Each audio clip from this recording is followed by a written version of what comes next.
그 성경을 이렇게 읽다 보면은 분명 한글을 읽었는데 이것이 무슨 말인가 좀 정신이 혼미하여 한 번 읽어서는 전혀 무슨 말인지 모르겠다 싶은 경우들이 종종 있습니다. 오늘 본문 말씀을 처음 봤을 때 제가 그랬는데요. 하면서 이렇게 열심히 여러 번 보면서 말씀 준비를 했습니다. 근데 저는 여러 번 봤으니까 오늘 전도서 6장부터 7장까지 말씀이 좀 익숙해졌을 텐데 아마 여러분들 중에 대부분도 저와 비슷한 마음을 느끼시지 않았을까 생각하여 오늘 본문의 말씀을 좀 자세하게 같이 설명하면서 하나님 말씀 같이 묵상해 보도록 하겠습니다. 함께 읽은 전도서 6장과 7장의 말씀은 헤벨에 속한 인간의 한계에 대해서 이야기를 해줍니다. 먼저 6장 8절부터 12절까지는 인간이 가진 지혜의 한계에 대해서 이야기해주고요. 7장 1절부터 6절까지의 말씀은 인간이라는 존재 그 자체, 인간의 생명의 한계에 대해서 이야기를 해줍니다. 8절과 9절 말씀은 앞에 6장 7절까지 말씀에서 살펴보았던 물질과 재물의 헛됨을 동일하게 겪을 수밖에 없는 인간으로서의 지혜의 한계에 대해서 말합니다. 물질이 절대로 사람을 만족시킬 수 없고 그 재물은 없으면 좀 불편하지만 재물이 많으면은 파리가 꼬이고 골치가 아프고 관리해야 되기 때문에 더 애를 많이 써야 되고 그걸 또 내가 쓰지도 못하죠. 다른 사람이 쓰고 나는 다 쓰지 못하고 죽고 남 좋은 일만 시키는 지난 시간에 살펴보았던 재물과 물질 세계의 한계를 지혜자라고 해도 그 사람도 사람이기 때문에 동일한 그 물질 세계의 한계 속에서 살아가는 인간으로서 동일한 한계와 제약을 가지고 살아가고 있는 측면이 오늘 본문의 8절에 부각됩니다. 8절 말씀은 이렇게 말합니다. 지혜자가 우매자보다 나은 것이 무엇이냐? 살아있는 자들 앞에서 행할 줄을 아는 가난한 자에게 무슨 유익이 있는가? 지혜자가 우매자보다 나은 것이 무엇이냐라는 이 질문이 6장 8절부터 12절 전체를 이끌어가는 질문입니다. 지혜자는 뭐냐? 지혜자는 우매자보다 낫냐? 좀 나은 게 있냐? 대답은 없다는 거죠. 그것이 전도자가 우리에게 던져주는 대답입니다. 먼저 지혜자라고 해도 그 물질 세계에 속한 존재로서 지혜가 아무리 많아도 가난하면 재물과 물질이 없으면 불편함을 겪게 됩니다. 살아있는 자들 앞에서 행할 줄을 아는 가난한 자에게 무슨 유익이 있는가라고 첫 번째 근거를 전도자가 제시합니다. 살아있는 자들 앞에서 행할 줄 아는 사람은 쉽게 말해서 지혜자를 말합니다. 인생을 어떻게 살아야 하는지 삶의 방법을 알고 있고 지혜가 있어도 그것을 실행할 수 있는 물질적인 배경, 자본이 없으면 그의 좋은 생각이 실현되지 못하고 사라지게 되기 때문입니다. 예화들을 좀 찾아봤더니 어릴 때 이제 전화기 발명한 사람, 에디슨과 함께 발명가로서 외웠던 사람 중에 그레이엄 벨이라는 전화기를 발명한 사람이 있습니다. 그 사람보다 5년 먼저 전화기를 발명했는데 그 특허를 연장할 돈이 없어서 그 특허를 벨에게 뺏겼던 그 이탈리아의 발명가 안토니오 메우치라는 사람에 대해서 알게 되었습니다. 안토니오 메우치라는 사람은 그 전화기를 그레이엄 벨보다 5년 먼저 발명을 했습니다. 그는 그 전화기를 개발해서 임시 특허를 내고요. 근데 그 특허를 내고 이제 1874년에 갱신을 해야 되는데 이 사람이 영어를 잘 못했고 그리고 또 그 갱신하는 데 필요한 비용이 그 당시 $10였는데 그 $10가 없어서 그 특허를 연장하지 못했습니다. 그래서 2년 뒤에 1876년에 그 돈이 있었던 그레이엄 벨이 전화기 특허를 등록해서 전화기를 자신의 특허로서 개발을 하기 시작했고 엄청난 부자가 됐습니다. 그러니까 이제 메우치 같은 사람은 기술력이 있었고 아이디어가 있고 지혜가 있었지만 가난하니까 그것을 실현할 수 없었던 그런 예에 해당합니다. 지혜자라고 하더라도 너무 가난해서 그것을 실천할 수 없다면은 아무런 유익이 없을 수 있는 것입니다. 이어서 9절 말씀은 눈으로 보는 것이 마음으로 공상하는 것보다 나으나 이것도 헛되어 바람을 잡는 것이라고 말합니다. 눈으로 보는 것, 실제가 있는 것이 마음의 공상, 생각으로만 머무는 것보다야 좋지만 재물과 물질이 헛되다라는 것은 앞에 6장 7절까지 전도자가 이미 입증했던 내용입니다. 지혜자는 뭐가 나은가 봤더니 그래봤자 역시 인간이고 물질 세계의 한계와 어려움을 그대로 동일하게 가지고 있는 헤벨에 속하는 인간이기 때문에 지혜자는 더 낫지 않다는 것입니다. 나아가서 10절부터 12절까지의 말씀은 지혜 그 자체의 한계에 대해서도 말합니다. 먼저 지혜자의 지혜는 이미 있던 것의 반복이고 한시적인 세월 속에서 지혜자가 쌓은 지혜는 이전 세대의 지혜만 못합니다. 10절 말씀입니다. 이미 있는 것은 무엇이든지 오래전부터 그의 이름이 이미 불린 바 되었으며 사람이 무엇인지도 이미 안 바 되었나니 자기보다 강한 자와는 능히 다툴 수 없느니라. 현대에는 미래를 향해서 서 있고 그 정보에 잘 접근하는 것, 그것을 잘 다루는 것이 지혜의 표본이기 때문에 나이가 어린 사람들이 뇌가 싱싱하고 지혜롭게 인식되는 경향이 있습니다. 근데 고대인들은 과거를 바라보고 살았고 지혜 대부분이 경험을 통해서 얻어졌기 때문에 더 많은 것을 경험한 노인일수록 지혜와 가까운 사람으로 인식되었고 나이가 어리고 경험이 없는 사람은 미숙하고 지혜롭지 못한 사람으로 여겨졌습니다. 이런 배경하에서 10절 말씀을 보면은 지혜자라는 것은 경험이 많은 사람, 많은 것을 경험한 오래 산 사람을 뜻하는데 그거보다 훨씬 더 오래된 존재가 이미 있다는 겁니다. 오래전부터 이미 있는 것들은 무엇이든지 오래전부터 그렇게 불려왔고 사람도 이미 안바가 된 존재라는 것입니다. 지혜자가 아무리 많은 경험을 쌓고 지혜를 쌓았다고 하더라도 근데 그 사람의 지혜가 더 옛날에 있는 존재, 더 오랫동안 경험을 쌓은 그 세상의 지혜 그 근본 그 자체보다 더 지혜로울 수 없는 것입니다. 자기보다 강한 자와는 능히 다툴 수 없다라는 말은 1차적으로는 태초부터 계속되어 온 거대한 지식과 비견할 수 없다는 의미고요. 좀 더 궁극적으로는 태초부터 그것을 운행해 오신 창조주 하나님께 비견할 수 없다는 의미를 가집니다. 태양근 성경은 이 부분을 그 창조주 하나님으로 해석해서 사람은 자기보다 더 강한 분한테 따질 수 없어요 라고 번역을 했습니다. 평생의 경험을 통해 축적한 지혜자의 지혜가 아무리 뛰어나다 하더라도 창세 때부터 지금까지 축적되어 온 경험과 지식의 극히 일부분일 뿐이며 세상을 지으시고 운행해 오신 하나님의 지혜와 감히 비교할 수 없는 것입니다.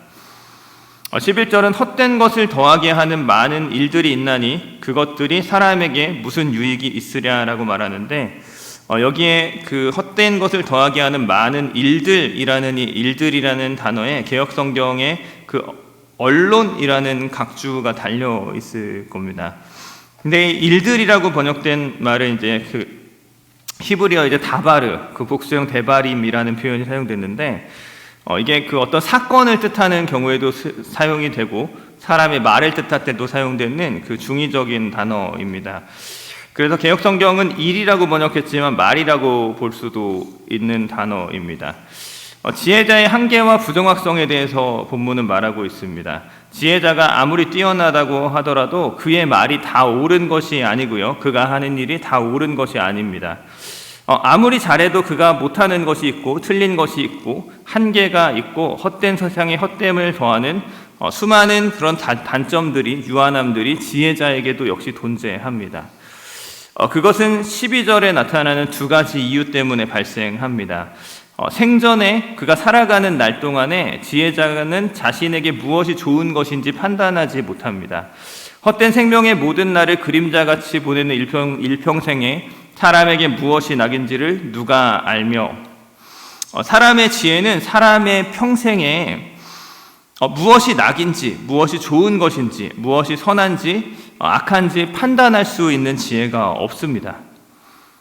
고사성어 중에 이제 세옹지마라는 말이 있습니다. 그 변방 늙은이의 말이라는 세옹지마 그대로 번역하면 변방 늙은이의 말이라는 뜻인데 이 세옹지마라는 말은 중국 전한시대 책인 회남자 인간훈에 나오는 고사입니다. 잘 알려진 고사인데요. 옛날에 중국 북쪽 변방에 이제 한 노인이 살았습니다. 근데 어느 날 이 노인이 기르던 말이 도망을 갔습니다. 그러니까 사람들이 아이고 참 안 됐다, 불행하다, 말이 도망갔네 이렇게 했는데 몇 달이 지나서 그 말이 더 좋은 암말을 한 마리 꼬셔서 두 마리가 같이 집으로 돌아왔습니다. 그러니까 사람들이 와, 이건 진짜 복이다. 어떻게 말이 한 마리가 도망갔는데 두 마리가 돼서 왔냐? 이렇게 된 거죠. 근데 그랬는데 그 노인의 아들이 그 같이 딸려온 암말을 타다가 떨어져서 다리가 부러집니다. 그러니까 이웃들이 보면서 아이고, 이게 다리가 부러졌네, 너무 안 됐네, 화가 임했네라고 막 말하는 거죠. 근데 그 이후에 그 오랑캐들이 침입해서 전쟁이 일어났고요.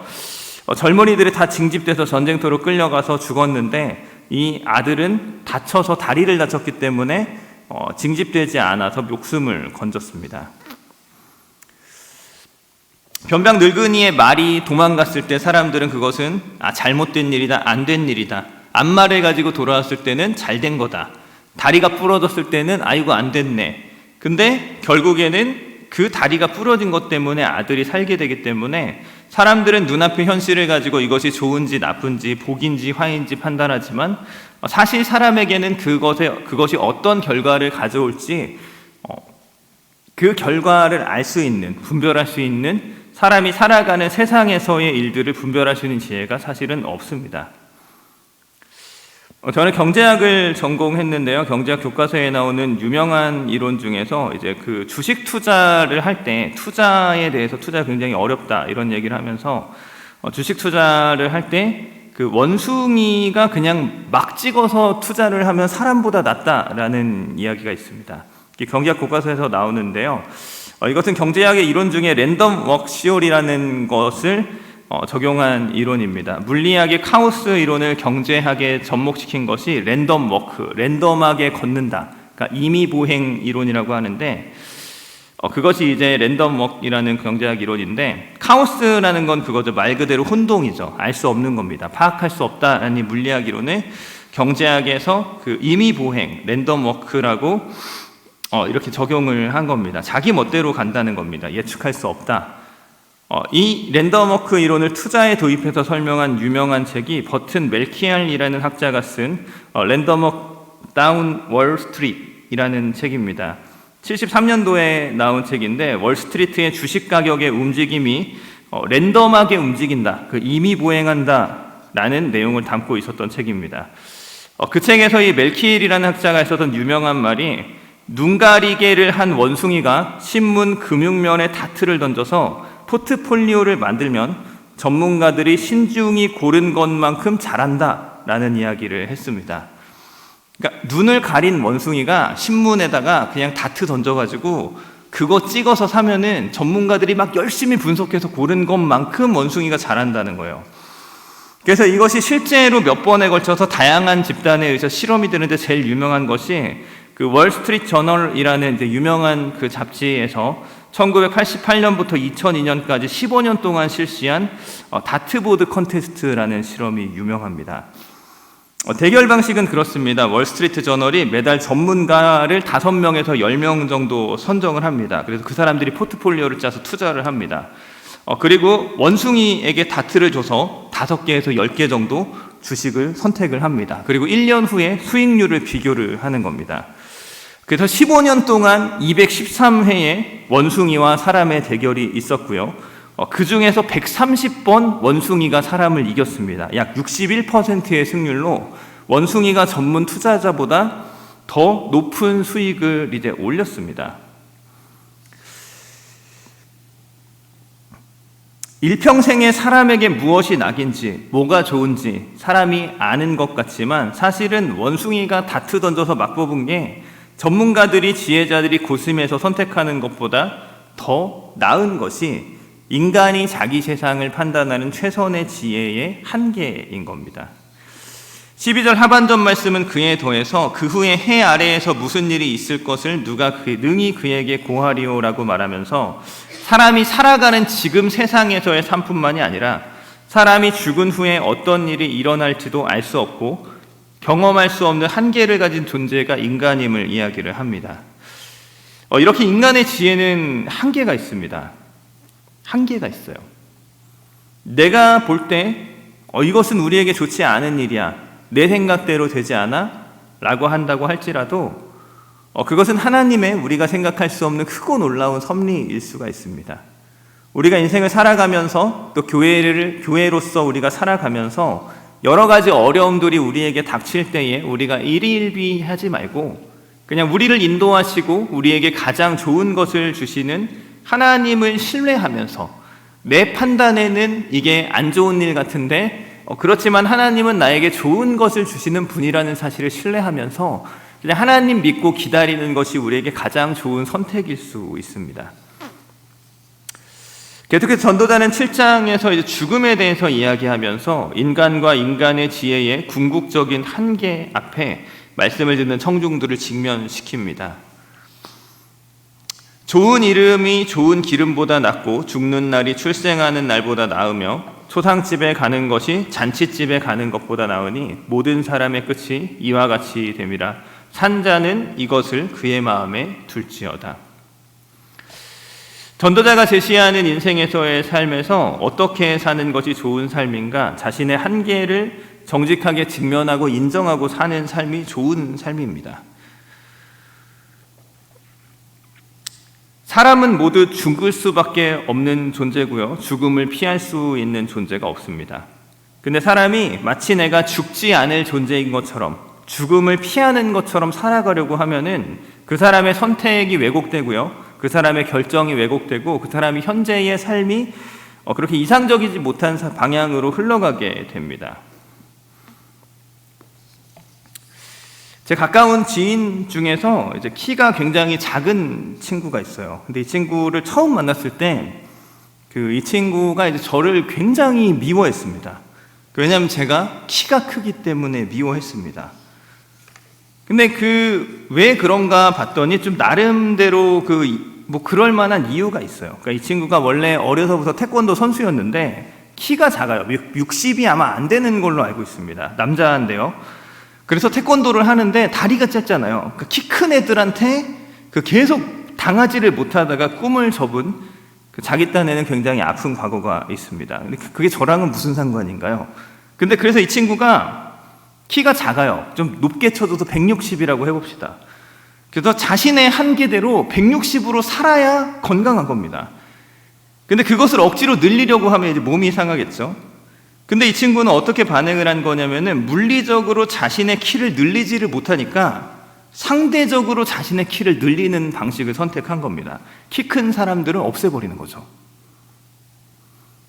그래서 제가 있으면 그 친구는 엄청 작은 사람이 되는데 없어지면은 그래도 적당한 사람이 되거든요. 그래서 처음 봤을 때 저를 굉장히 미워했고 많이 괴롭히고 공격을 많이 했습니다. 자신의 한계를 인정하지 못하고 무시하거나 무리하면은 그 사람이 굉장히 이상해질 수 있습니다. 죽음이라는 한계도 이제 마찬가지죠. 사람은 죽음이라는 한계를 정직하게 직면하고 인식하고 그 한계를 인정하면서 살아갈 때 가장 건강하고 아름답게 살아갈 수 있습니다. 저에게 이제 아버지가 한 분 계신데요. 이분이 나이가 드실수록 점점 그분이 살아가셔야 하는 남은 날들이 그분의 계획 속에 살아가셔야 하는 남은 날들이 점점점 늘어가십니다. 젊으셨을 때는 목회자 은퇴가 만 70세거든요. 70살까지만 살겠다. 이게 저희 아버지의 공언이었습니다. 목사 은퇴하고 사명 다하면 하나님 나라 가는 것이 꿈이다. 이게 아버지가 젊을 때 하셨던 말씀입니다. 근데 실제로 이제 70세가 되셔서 은퇴하실 때가 다가왔을 때 아버지는 120살까지 살겠다고 선언을 하셨습니다. 지금은 이제 한국 나이로 80세시거든요. 150세까지 사시겠다고 더 올라가셨습니다. 150세면 아직 70년이 남았어요. 그래서 아버지가 150살까지 살겠다 저를 만나면 계속 얘기하는 거예요. 제가 45이거든요. 그럼 70년 후면 제가 115세입니다. 그러면은 저는 그렇게 오래 살 생각이 없으니 제가 먼저 가겠습니다. 아버지 잘 사십시오. 제가 이렇게 대답을 합니다. 나이가 들고 신체 기능이 떨어지고 그러면은 지금은 내가 잘 걷지 못하는구나, 내가 이런 기능이 안 되는구나 라고 그 제한을 인정하고 받아들이고 사는 것이 가장 건강할 수 있습니다.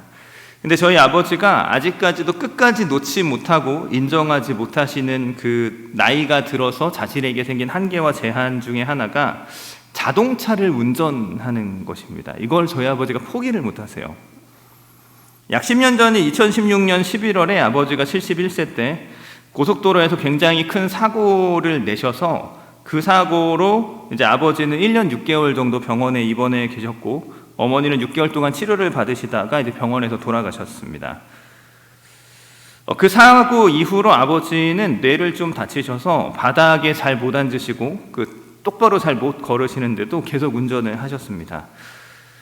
그 뒤로 지금까지 약 10년 동안 굉장히 큰 사망사고가 나는 사고만 3번을 내고 자동차 폐차만 7번을 하면서 작년이 되셔야 이제 운전을 안 하시고 나라에서 그 보조금을 줘서 운영한 택시를 타고 다니십니다.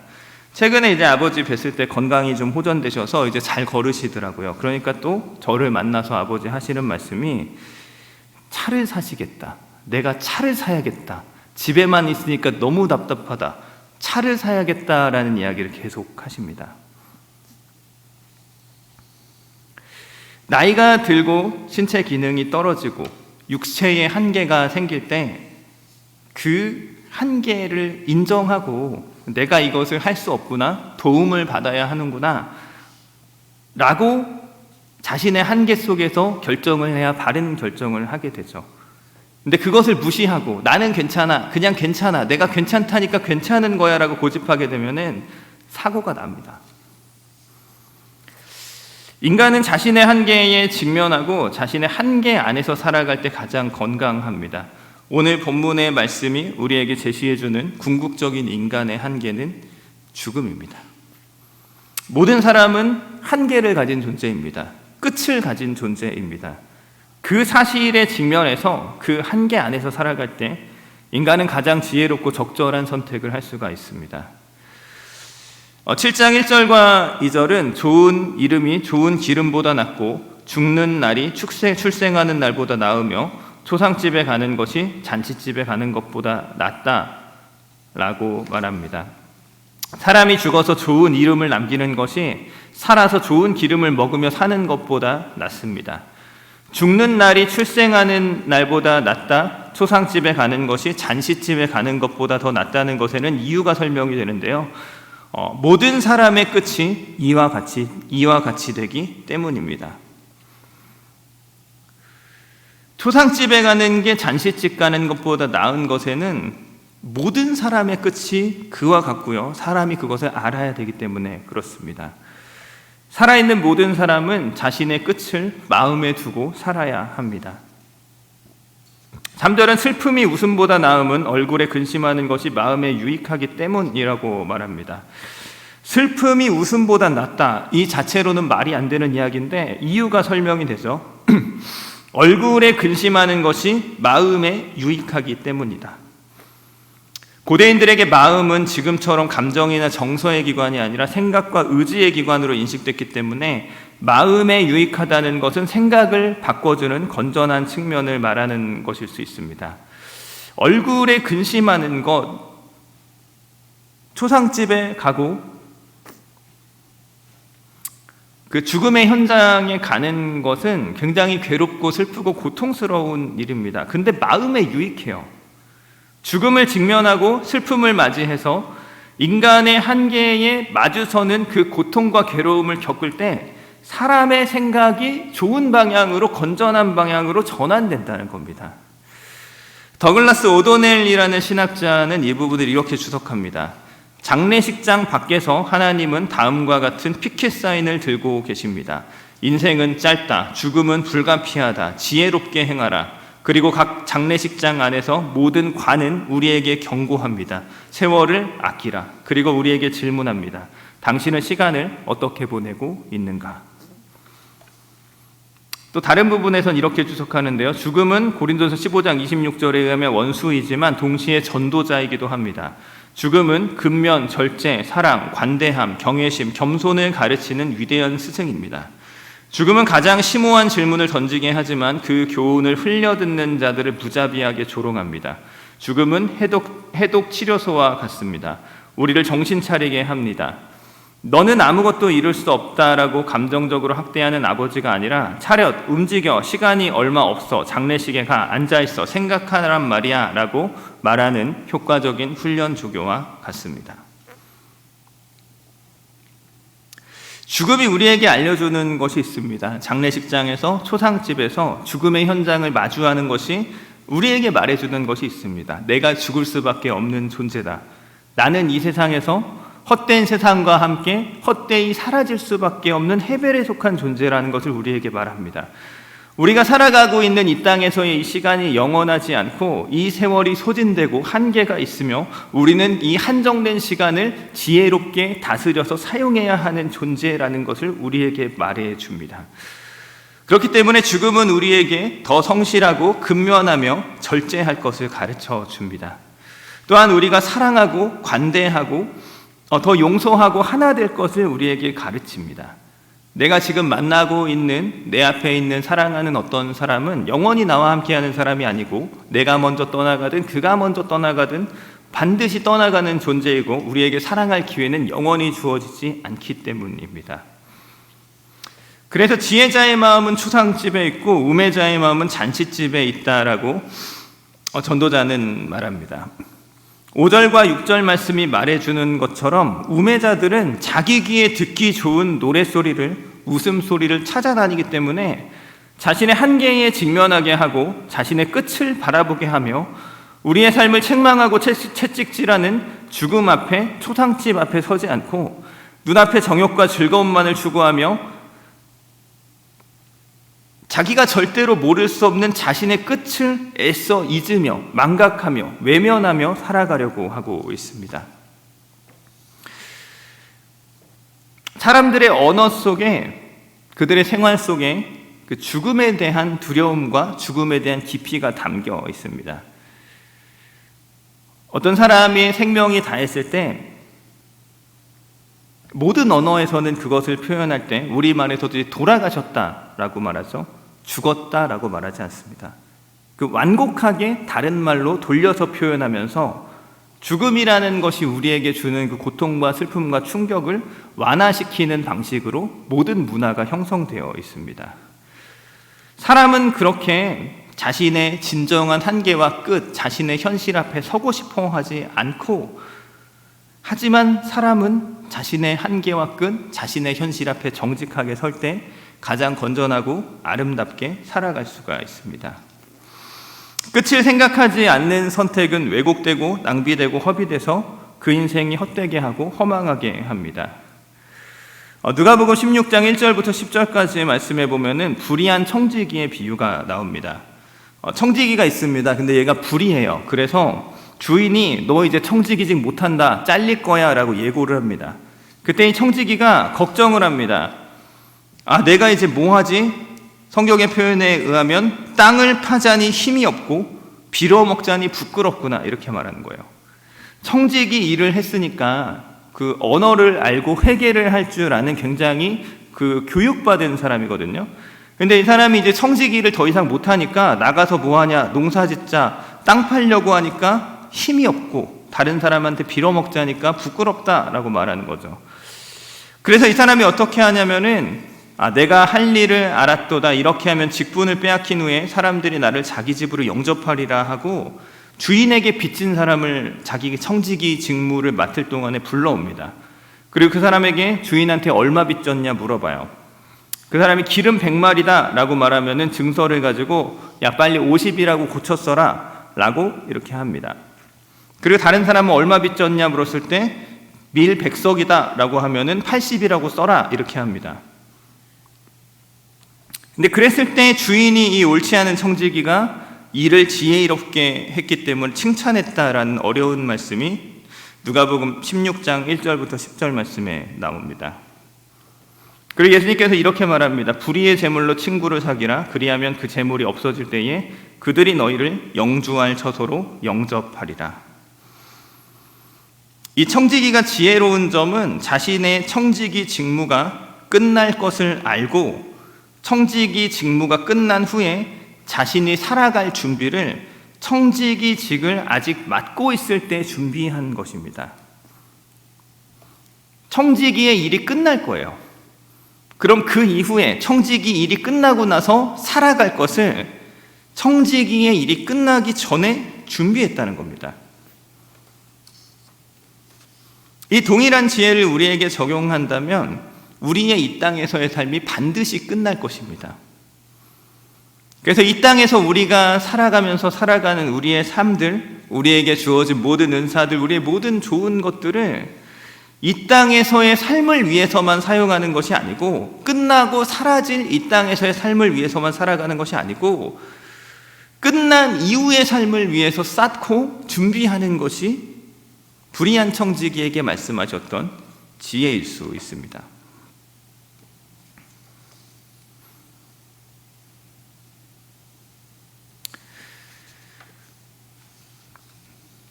우리의 인생의 마지막에는 그 누구에게도 차별 없이 주어지는 죽음이라는 공평함이 주어져 있습니다. 그것을 인식하고 바라보는 것, 마주하는 것, 내 자신의 한계를 정직하게 인정하고 받아들이는 것은 굉장히 슬프고 괴롭고 고통스러운 것일 수 있습니다.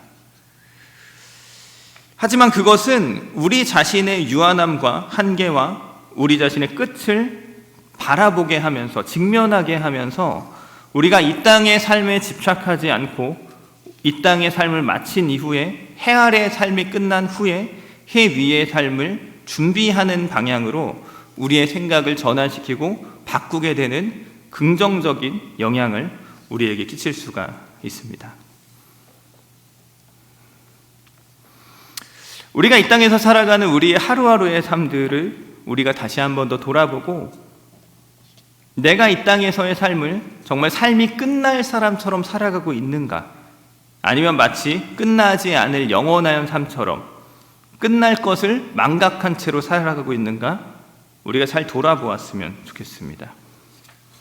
히브리서 9장 27절 말씀이 말하는 것처럼 한 번 죽는 것은 사람에게 정해진 것이요 그 후에는 심판이 있습니다. 로마서 14장 10절 말씀이 우리에게 말해주는 것처럼 우리가 다 하나님의 심판대 앞에 설 것입니다. 기록되었을 때 주께서 이르시되 내가 살았노니 모든 무릎이 내게 꿇을 것이요 모든 혀가 하나님께 자백하리라 하였느니라. 이러므로 우리 각 사람이 자기 일을 하나님께 직고하리라고 성경은 말합니다. 요한계시록 20장 11절 말씀은 이렇게 말합니다. 또 내가 크고 흰 보좌와 그 위에 앉으신 이를 보니 땅과 하늘이 그 앞에서 피하여 간 데가 없더라. 또 내가 보니 죽은 자들이 큰 자나 작은 자나 그 보좌 앞에 서 있는데 책들이 펴 있고 또 다른 책이 펴졌으니 곧 생명책이라. 죽은 자들이 자기 행위를 따라 책들에 기록된 대로 심판을 받으니 바다가 그 가운데에서 죽은 자들을 내주고 또 사망과 음부도 그 가운데서 죽은 자들을 내주매 각 사람이 자기의 행위대로 심판을 받고 사망과 음부도 불못에 던져지니 이것이 둘째 사망 곧 불못이라. 누구든지 생명책에 기록되지 못한 자는 불못에 던져지리라. 우리의 인생의 마지막, 우리가 어디를 향해 가며 그 삶이 우리에게 복될 것인지 화가 될 것인지는 지금 우리가 살아가는 이 땅에서의 삶을 통해서 결정됩니다. 우리의 인생에서 살아가고 있는 사소하고 작은 선택 하나하나, 우리가 이 땅에서 살아가고 있는 우리의 삶의 시간들, 우리의 삶의 여러 가지 좋은 것들을 사용하는 것들이 땅에서만 그치지 않고 하늘에까지 이르는 우리 모두가 되기를 축복합니다. 제 인생에서 굉장히 영향을 끼쳤던 중요한 말씀 중에 하나고, 전도서를 처음 만나게 했었던 말씀이 저에게는 전도서 3장 말씀인데요. 그 중에 3장 16절과 17절 말씀은 이렇게 말합니다. 또 내가 해 아래에서 보건대 재판하는 곳 거기에도 악이 있고 정의를 행하는 곳 거기에도 악이 있도다. 내가 내 마음속으로 이르기를 의인과 악인을 하나님이 심판하시리니 이는 모든 소망하는 일과 모든 행사에 때가 있음이라 하였으며. 세상의 재판장에는 그것이 완전히 의롭지 않습니다. 사람들의 판단이 옳지 못하고 또 온갖 조작과 여러 뇌물과 정의를 굽게 하는 여러 행동들이 세상의 재판정에서는 있습니다. 하지만 우리의 인생의 마지막에 세상에서 굽게 우리를 판단하였다고 할지라도, 세상이 우리를 알지 못하고 이해하지 못한다고 할지라도 하나님께서 우리를 심판하시는 그 심판의 날이 반드시 있습니다. 의인과 악인을 하나님이 심판하신다라고 전도서 3장 17절이 말합니다. 악인의 심판. 악인들이 하나님 앞에서 정죄받고 그들의 행위에 대해서 심판받는 그 심판에 대해서는 우리가 너무나 잘 알고 있는 심판일 수 있습니다. 근데 우리가 반드시 기억해야 하는 것은 마지막 날에 하나님께서 우리를 심판하시는 심판은 의인과 악인을 심판하는 심판이라는 것입니다. 하나님은 악인을 심판하여 불못에 던져넣는 둘째 사망으로 이르게도 하시지만 의인을 의롭다고 인정하시는 의인에 대한 심판도 반드시 있다는 겁니다. 우리가 믿음 때문에 신앙 안에서 하나님 때문에 이 땅에서 살아가고 있는 수많은 순간들이 세상에서는 아무도 알지 못하고 아무도 인정해주지 않고 아무도 알아주지 않고 이해해주지 못하는, 왜 우리가 주말마다 우리의 시간을 들여서 하나님 예배하는지, 왜 우리가 수요일에도 집에서 쉬지 않고 여기 나와서 주님 말씀 듣고 기도하는지, 우리가 주님 앞에서 보낸 이 수많은 시간들과 우리가 하나님 말씀 순종해서 사랑하기 위해서, 용서하기 위해서 손해본 수많은 감정들과 섬기고 베풀며 사랑하며 하늘에 쌓은 그 상급들을 세상 사람들은 미련하다 말하고, 너 왜 그렇게 사냐? 그런다고 누가 알아주냐? 그렇게 말하지만 그것을 하나님이 반드시 기억하시고 의롭다고 선언하시는 그날이 반드시 있다는 것이 우리의 지금 삶을 다르게 전환시켜 줄 수 있다고 생각합니다. 제가 달리기를 좋아해서 교회에서 집에 올 때 한 2.6km, 3km 좀 안 되거든요. 2.5km, 6km 정도를 이렇게 뛰어왔다 뛰어갑니다. 근데 그거를 이제 그 달리기 기록을 그 인스타그램 이렇게 SNS에다가 이렇게 올리거든요. 근데 어떤 분이 저를 이렇게 굉장히 불쌍하게 생각하면서 어느 날 이렇게 물어보더라고요. 그래서 차가 없어서 그렇게 뛰어다니냐?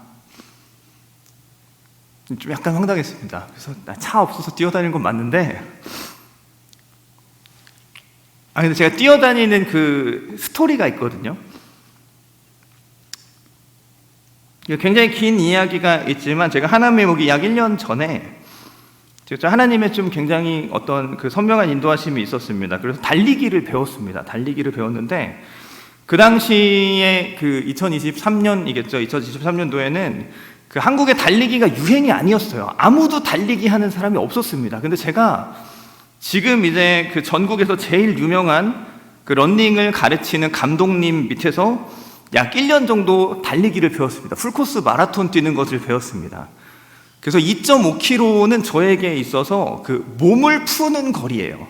달리기도 아니고 몸을 푸는 거리예요. 그래서 약 1년 정도 그 창원에서 달리기를 열심히 배우고 이제 하남에 왔는데, 그 덕풍천을 따라서 이렇게 쫙 뛰어오면 되는 그런 길 속에서 이제 제가 달리고 있습니다. 근데 어떤 친구가 저를 보고 굉장히 저를 불쌍히 여기며 차 없어서 뛰어다니냐고, 너 그렇게 산다고 누가 알아주냐고, 그런 질문을 던진 적이 있습니다. 그때 저는 답할 수 있죠. 알아줍니다. 우리 하나님이 반드시 알아주십니다.